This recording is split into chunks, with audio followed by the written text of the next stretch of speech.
official last day of Carmen Best as police chief, again, my profound gratitude as mayor and on behalf of the city of Seattle for all of her service, and also our gratitude to Chief Diaz for stepping into this role at an incredibly challenging time for the Seattle Police Department. As Seattle has demanded changes in how we do policing and for significant investments in the community to undo centuries of systemic racism, I've articulated 4 key points for my vision for the city of Seattle. First, we must invest in Black, Indigenous, and people of color communities. They have been underfunded for centuries, and here in Seattle, that is true as well. I will be sharing more later this month about my commitment to invest $100 million in those communities in a process that will be led by those communities. We also have been investing in young people and opportunity, which many of you have seen from our announcements this week. Furthering educational justice on the part of the Families Education and Preschool and Promise Levy. Going upstream is so critical, and education justice is a key to so many of the inequities that we see here in Seattle and across the nation. We also will be promoting accountability and reform, including statewide reforms of police unions. And finally, rethinking and reimagining policing, including Seattle Police Department's top to bottom review of culture and budget.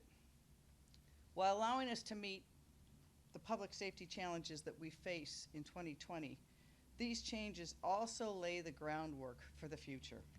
We know that pending the outcome of the robust community engagement, we must respond to what community said. But we also need to act now to increase efficiencies structured around Seattle Police Department's core function to respond to high volume, high priority 911 calls. Chief Diaz will go into further details, but at a high level, the Seattle Police Department is moving 100 officers into 911 response. This includes some officers from other specialty units. This augmentation will quickly give us the ability to respond to 911 calls on a more rapid basis. One thing I've heard from both officers and community members is that officers don't have the time they need to know the residents and businesses of the neighborhoods they serve, and many times it's because they are responding from call to call to call. And their time is just too fast to spend what they need to do, let alone answer priority 2 calls. Chief Diaz's announcement is furthering the goals to better align the culture of SPD and be focused on communities and neighborhood engagement. He is also increasing the number of patrol shifts. He knows that on his list of priorities is reducing the overtime budget and increasing supervisory accountability for every hour of overtime. With more officers working shorter shifts, SPD will be able to secure some savings in overtime. Today's action also laid the groundwork for future changes to the Seattle Police Department. These will be guided by an inclusive community input. Again, we're working with City Council to see if we can have a joint process for that engagement, but we need to listen to communities from throughout Seattle to make sure that in the next generation of Seattle policing really serves this city in the ways they need to be served. Over the summer, Chief Diaz and the command staff have been looking intentionally at SPD's budget and staffing. I've always believed that we need to have the right resources in place for both patrol and specialty units. We need to have a police department that can respond to the needs they have and fund that. This is an important effort to ensure the department is better positioned to smartly manage its overtime budget. If you can put more officers at the key times, you'll need less overtime. And by adding more shorter shifts, the department also is giving the necessary support and relief that those officers need, some of them working very long shifts under very heavy duty. Optimizing the role of patrol officers and creating a community safety focus for patrol officers is a critical step in reimagining what policing is. It's clear that there is a need for police in our city. We know we still need police. We rely on them to provide community safety. But we also want to make sure that the police are dealing with those issues that the police should be dealing with. One of the most important steps we'll be taking with community and with the department is to be looking really at What are those one of the 800,000 911 calls that we receive? Which of those demand a traditional armed police response, and which could get a different response? Every call for help doesn't necessarily need an armed police officer, but every call for help has to be answered by someone who is trained and who is available 24/7 to give that assistance. Scaling up those resources will be the challenge that we have to face as a city. So today's announcement is just part of our ongoing work to redirect police to where they're needed the most, and that's towards the scenes of violence and our high priority calls. As Chief Best and I and Chief Diaz highlighted a few weeks ago, in Seattle, like so many cities across America, we are experiencing an increase in gun violence, both shootings and homicides this year. This year in King County, there's been a 44% increase in fatal shootings and a 16% increase in non-fatal shootings. And all too often, these shootings impact people of color, particularly young people of color. I've talked to Chief Diaz and before him Chief Best on highlighting everything we can do to interrupt this cycle of violence. One incident of gun violence is too many, and today's actions by SPD will be a help so the department can arrive at scenes more quickly, give victims the help they need, and help first responders and help find perpetrators.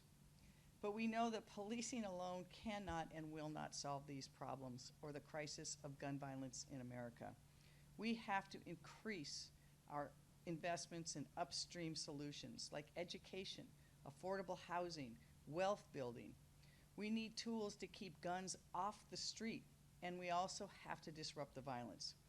And we need to work with trusted community partners who can both de-escalate situations and help provide alternatives to the criminal justice system. At the city, we invest $7.5 million this year in 27 different youth programs that are focused on disrupting violence, building healthy communities, and mobilizing youth for something positive. We actually have further increased our investment this coming year. I am really grateful to the communities in Seattle who continue to remind us that policing cannot be the only response to gun violence. We have to invest upstream, proactively, holistically, in community-based solutions. That's what will truly make a difference. And those are the exact types of investments that I intend to expand in the coming 2021 budget, which I'll be presenting later this month. I want to thank Interim Chief Diaz for stepping into this role with enthusiasm and grace, particularly during this really unprecedented and uncertain times. And with that, I'll be happy to turn this over to Chief Diaz, and when he's finished with his remarks, we'd be happy to take questions. Thank you. Chief?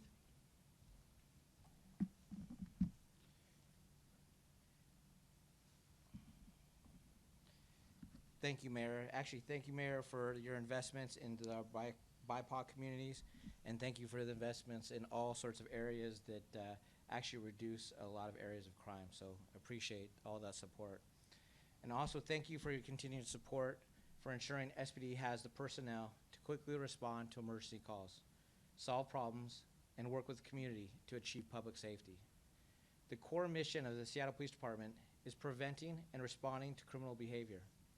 This work done in large part by the officers responding to 911 calls in our patrol bureau. These folks who risk their lives every day responding to calls for help, calls where it isn't always clear where they're going to encounter when they arrive. When an emergency is happening, people call 911 and they expect a first responder to get there fast. If it's a crime in progress, they especially want a police officer. Throughout my career, when the department was growing, when the new problems were arising, when emerging research pointed to new models, SPD responded by creating specialty units at the cost of our 911 response. This was understandable. Departments across the nation were doing the same thing. And as a result, we currently have the fewest number of officers in 911 in recent memory. But considering current personnel, budget, and other realities, These specialty units are a model we can no longer afford. So today, I'm announcing an initial step to enhance our 911 response capacity. Working with our command team and the unions, we're redeploying 100 personnel into 911 response. In almost every neighborhood city over each of the past 5 years, on one of the top, if not the top concerns expressed by thousands of community members in our public safety survey has been a lack of police presence or capacity. These moves will begin to address this concern, and they will bring vital backup to patrol officers who have been racing from call to call too often.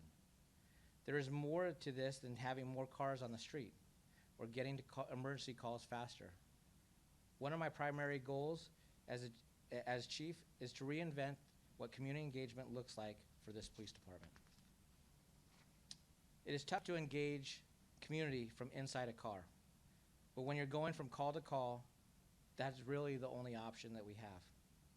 By focusing our resources on patrol, I intend our officers to identify an underlying issue and start the connection with the renter, the homeowner, the neighborhood watch, the small business owner, the person living outside, the deep and lasting connections that we know build trust, legitimacy, and lasting public safety. As chief, my commitment is to ensure we put our resources where it is most needed. Right now, that is patrol. My goal is to have at least half our police officers in patrol plus their supervisors. This will help us more completely deliver the neighborhood-based style of policing we intended for the micro-community policing plans.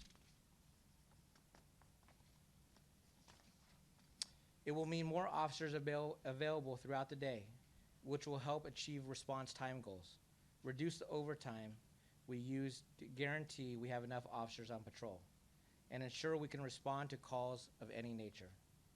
With more appropriate staffing in patrol, we will not have to rely on overtime-funded emphasis patrols to address emerging crime issues. This was a move to address an immediate and ongoing staffing need in patrol. I and the entire SPD command staff remain committed to community-driven process for determining the future roles and responsibilities of patrol and other parts of this department. And thank you. With any questions? Thank you, Mayor. Thank you, Chief. As a quick reminder to everyone who is asking a question today, we will be doing follow-ups, but please keep your questions short and succinct so we can get to everybody. Our first question today will come from Hannah Scott, Cairo Radio. Hannah, the floor is yours.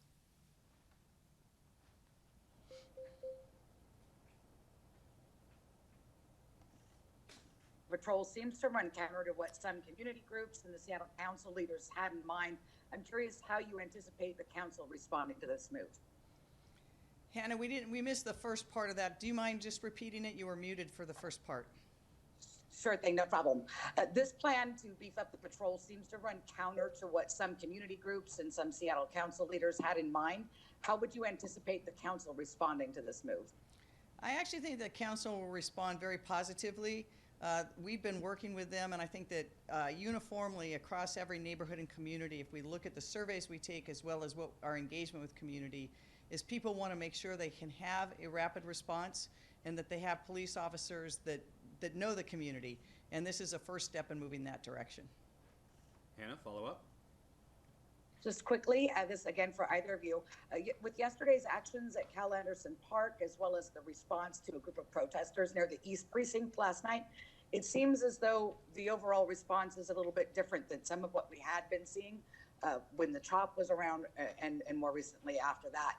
Anything you can comment as far as the response and strategy right now? Yeah, I'll let the chief address that first and then maybe do some follow-up.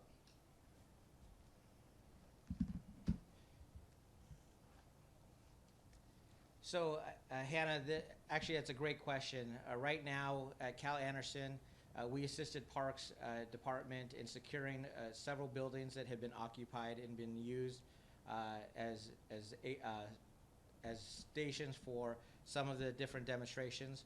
We served a warrant on a tent that had multiple spike strips, knives that we've recently posted online, and shields that were being used at different demonstrations. as well as an unexploded mortar that was also recovered in the actual tent as well. Last night we had a little bit of a hands-off approach.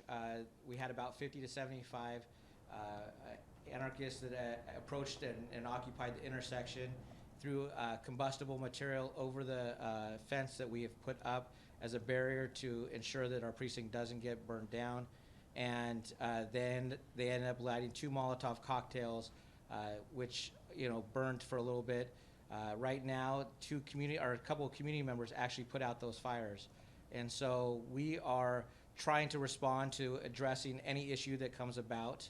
At that Cal Anderson location, we earlier in the day, we actually made an arrest of somebody that was wanted out of Portland, was wanted for an assault on a firefighter, a Portland firefighter.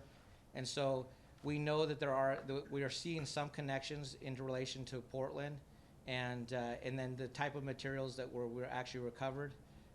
We do have information that some of this is going to be used against us, and so we're trying to ensure that the safety of our community, ensure the safety of our officers as well. Thank you, Chief. Hannah, I'll just follow up that. I think it's really important, at the very first press conference that then Chief Best and I had with community members in May, after the protests and turned violent in downtown Seattle, we've made it really clear, we as a city will protect First Amendment rights. We will do everything we can to support and promote those who are exercising their right to protest and protest peacefully.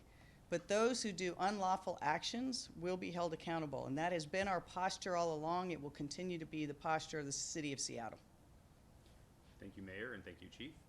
Our next question will come from Paul Kiefer, CS for Crank, followed by Patrick Quinn, Como. Paul, the floor is yours. Hi, this is actually for Chief Diaz. How do you anticipate these transfers affecting ongoing casework by the specialty units, by detectives? So this does not impact our violent crimes units. This is mostly focused on, patrol. So we're almost 40% are actually coming from units that are already doing similar patrol function, like our anti-crime team, our community policing team, and we're also moving our traffic enforcement. The vehicle side is actually going back into patrol. So there are units that are already kind of doing similar work, but we're actually focused more on the 911 response. When it comes to some of the detective units, we are taking different parts of each of the different sections, from elder crimes, from our sex offender detail. We're taking one-offs to make sure that it doesn't impact our ability to respond to those types of calls and investigate those types of incidences. So we're just downsizing certain units by creating just 1 people or 2 people in each of the units, so that doesn't create a huge impact overall in the department. Thank you, Chief. Follow up? Yeah, do you expect that this will impact the number of officers who retire this year, especially given that some detectives who haven't been in the field will be asked to be out in the field again? We've actually reviewed the list of officers that are impacted. Right now, many of those officers, because of our contract and how it's worded, it is last one in, first one out. So many of the officers that are in those units are actually some of our younger detectives. So I believe that they will stay with us.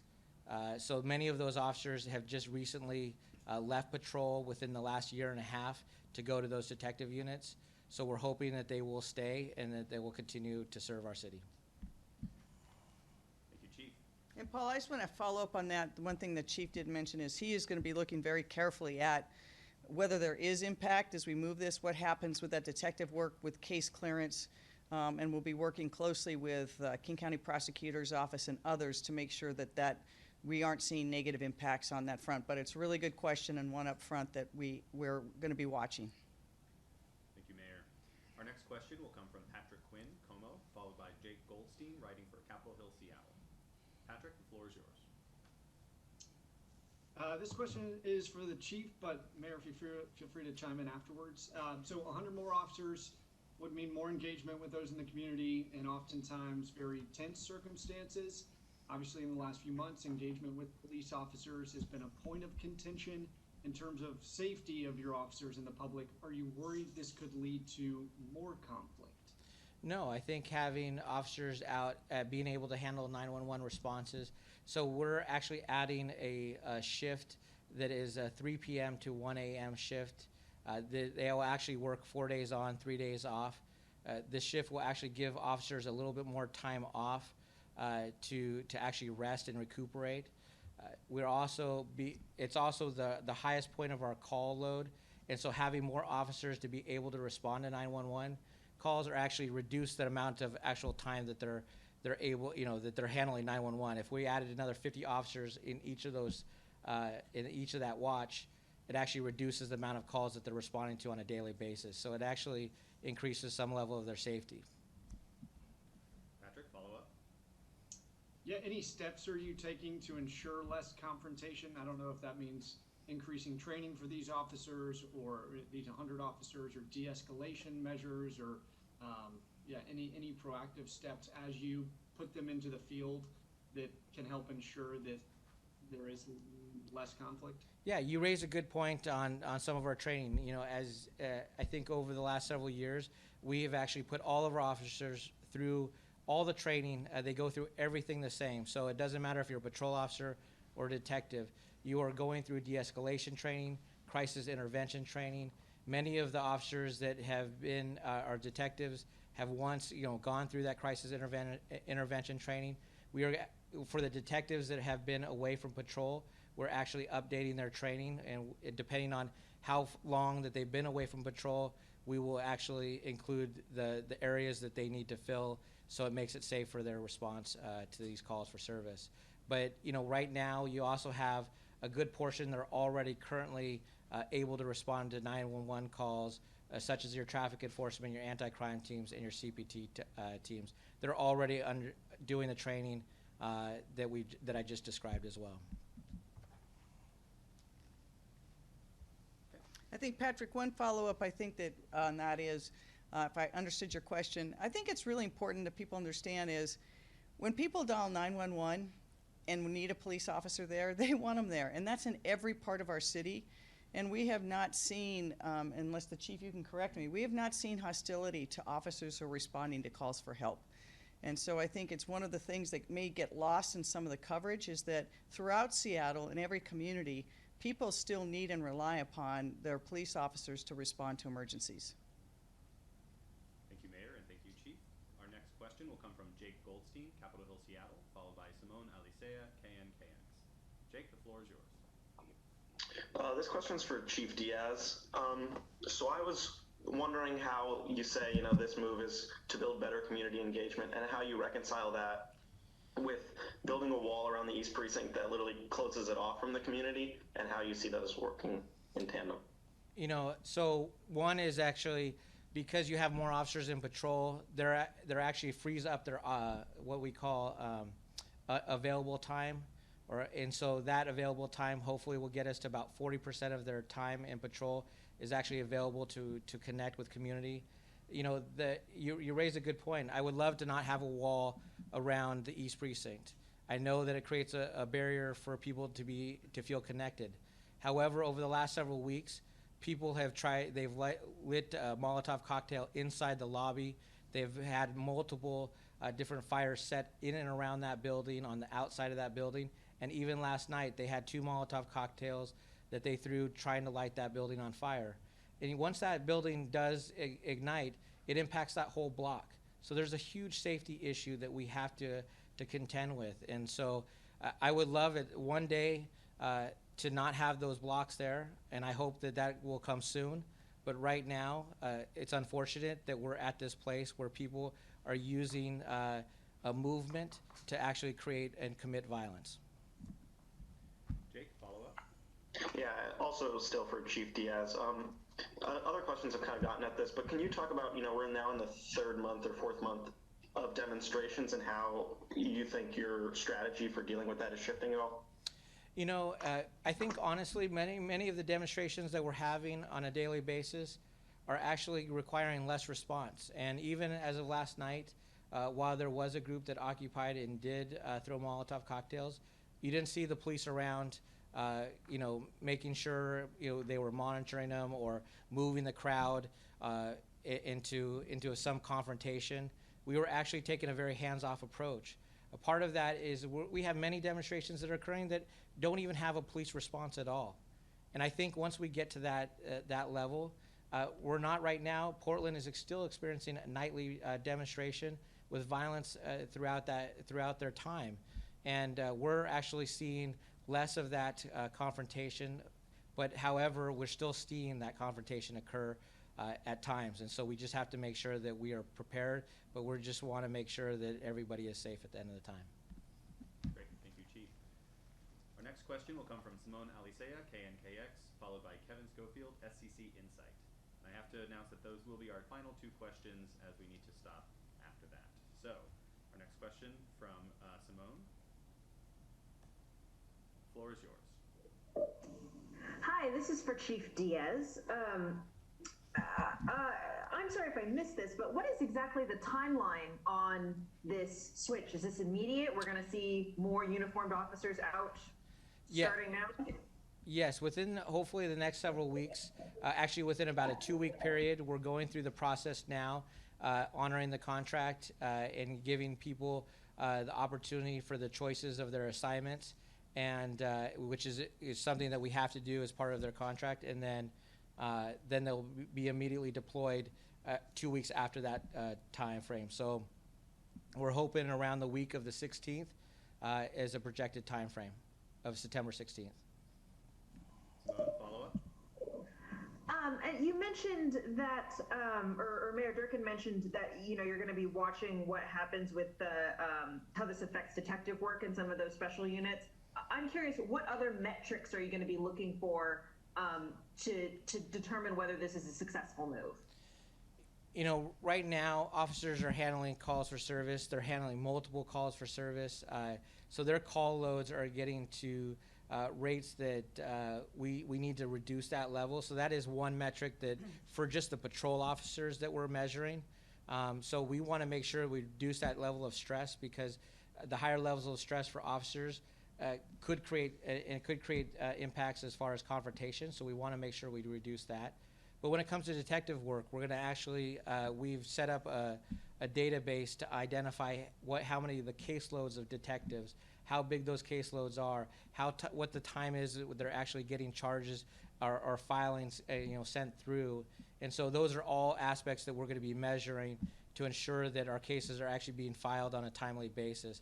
And that's the reason why we didn't abrogate complete units either, because if we would have abrogated a complete unit, for example, maybe a domestic violence unit, we would have had significant impacts to the community. And that's not what we did. We were very diligent on what units we could pick from without making sure that it impacted our case filings. So. Thank you, Chief. And our last question today will come from Kevin Schofield, SCC Insight. Kevin, the floor is yours. Thank you. This question for both the Chief and the Mayor. The recent OIG report on crowd control weapons suggested that the East Precinct building's architecture itself makes it difficult to defend. And now you sort of responded to that in part by building a concrete wall around it. Are you looking at whether the East Precinct should move to a different building that's more appropriate and potentially more defensible than the one that's currently in? I'll start with that, and then I'll let the Chief follow. Thank you, Kevin, for the question. So the OIG report I thought was a really good report, went through a lot of factors. Your short question is, there's no plan right now to move the East Precinct. We're still assessing and reviewing all of the OIG's recommendations. For example, the OIG recommended very strongly that there be better, more pronounced communication at demonstrations and protests so that people could hear a disbursement order. Chief Diaz is working with FAS and others to see if we can get sound systems that can be heard more. It's all right when you have small groups like yesterday, but when you get large crowds that are very active themselves. So we're looking at that. I want to come back to the wall, though. I could not agree more with Chief Diaz. I hate seeing the wall around the East Precinct and the West Precinct. I hate seeing public buildings having to be fenced off in a park that's in the heart of our city. But we unfortunately are in a situation now where time and time again there have been acts of violence that are very dangerous to those police.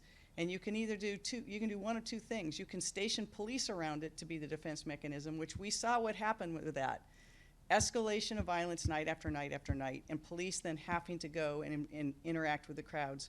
Or you put a wall for a short period of time. But this chief knows, and that we are going to be looking at this very carefully to see how quickly we can reintegrate that department, both visually and physically, with the community that it serves. You've hit it. So. Okay. Great. Opportunity for a follow-up, Kevin? Yeah, thank you. Yesterday, a judge in the Shay Taylor wrongful death suit cleared the case to go to trial potentially fairly quickly. Given the tensions around police violence locally and nationally, and the strong views on both sides about police, over-policing and police violence, do you have any concerns about whether it's possible to seat a jury that could objectively decide this case? Yeah, Kevin, I think that's a great question, and I was able to read your analysis on the judge's ruling yesterday. I've not yet been able to talk to the city attorney to have his assessment of where the case is, when it could be heard. Having tried high-profile cases in the past, it's really a difficult burden to move a case. But I think for a lot of reasons, not just whether you could seat a jury, but in the end, what is going to be the right thing for the police department, the city of Seattle moving forward. So I have to talk to Pete Holmes about that. He's been in the driver's seat on that case, and I've not been fully briefed yet. Thank you very much. And Q&A is now concluded, so we'll turn it over to you for closing thoughts. So, Chief, I'm going to let you do some, and then I'll wrap up.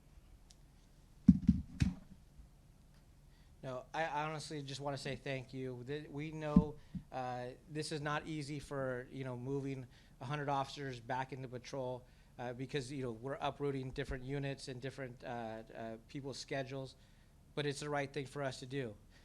Patrol has been the backbone of our department, and this is our reflection to make sure that they have the staffing, that they're able to respond to calls for service, that they're able to get there in a fast and timely manner, and they're be able to address the safety issues that we're confronted with on a daily basis.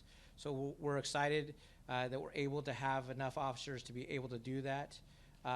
But we also have to make sure that we evaluate all the impacts that could occur down the road as far as our investigation side, and as well as what are impacts that might have when it comes to our training and our consent decree. So these are all things that we're evaluating, and we're excited to move this forward at this time. Thank you, and I want to thank Chief Diaz for being willing to step up and again give great gratitude to Chief Best for all the service she's given for decades. I also want to just take a moment to remind people and root us in how we got here and why we are reimagining policing. Rightfully so, we spent a lot of time talking about the First Amendment rights of demonstrators and how we respond to those demonstrations. But let's not lose sight as to why people were demonstrating in the first instance. I am committed, long-term and short-term, to make sure that we in Seattle can get policing right and make the right investments in community. We know that we have to go upstream to really disrupt the cycle of violence. It's why we will be doing more in my budget and why I look forward to engaging with community to see what will work. The increase in gun violence is unacceptable, and too many of the victims are young men of color. We have to stop that cycle too. And the best way to do it is scaled investments in things like education justice, access to affordable housing, access to health care, and then having trusted community partners who know families, know young people, and can keep them engaged. Second, we want to make sure that as we're looking at policing, we don't just budget to a number. We actually ask ourselves, what is it we want police to do?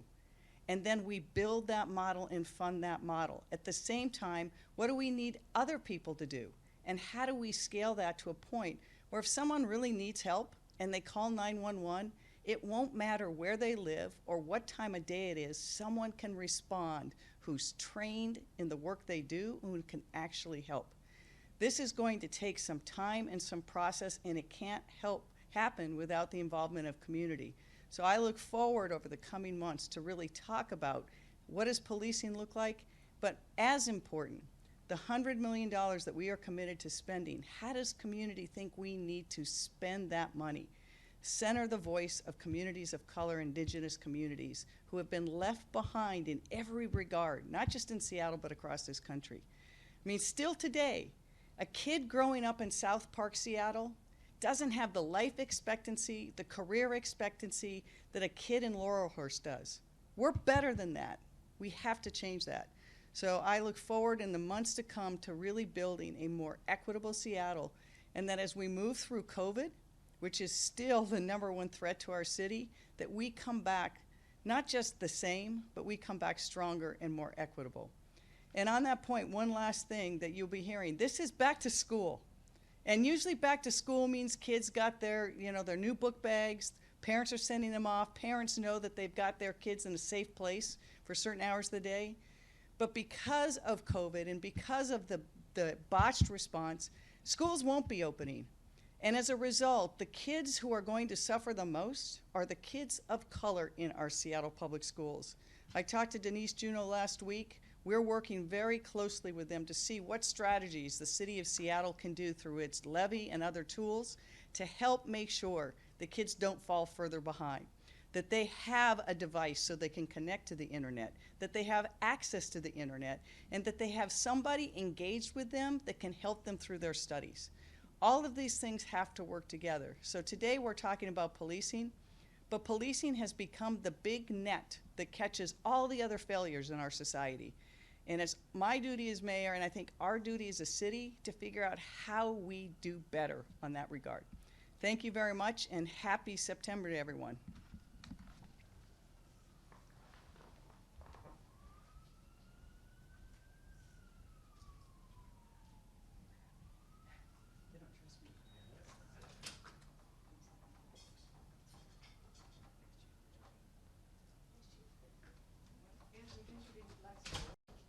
I was going to see if I could put you up with Jimmy Robinson, because he's the IT guy.